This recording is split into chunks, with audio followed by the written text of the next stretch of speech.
বাংলাদেশে বিশ্বকাপ ফুটবল ২০২৬ সরাসরি সম্প্রচার করতে সরকারের সঙ্গে বিশ্ব ফুটবলের নিয়ন্ত্রক সংস্থা ফিফার আলোচনা চূড়ান্ত পর্যায়ে রয়েছে। সিদ্ধান্ত চূড়ান্ত হলে রাষ্ট্রীয় প্রচারমাধ্যম বিটিভি সরাসরি খেলা সম্প্রচার করবে। ফলে বাংলাদেশে ফিফা বিশ্বকাপ ফুটবল খেলা দেখা যাওয়া নিয়ে অনিশ্চয়তা অনেকটাই কেটেছে। আজ বুধবার তথ্য মন্ত্রণালয় ও বিটিভির দুটি সূত্র গণমাধ্যমকে বিষয়টি নিশ্চিত করেছে। তবে এ নিয়ে সংশ্লিষ্ট কেউ আনুষ্ঠানিকভাবে কথা বলতে রাজি হননি।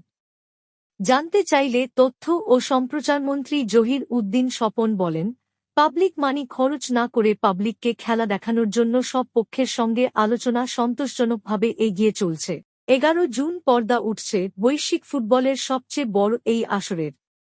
বাংলাদেশে এবারের বিশ্বকাপের সম্প্রচারস্বত্ব পেয়েছিল সিঙ্গাপুর ভিত্তিক প্রতিষ্ঠান স্প্রিংবক পিটি লিমিটেড। বাংলাদেশি প্রতিষ্ঠানগুলোকে তাদের কাছ থেকে স্বত্ব কিনে বাংলাদেশে খেলা সম্প্রচার করার কথা ছিল।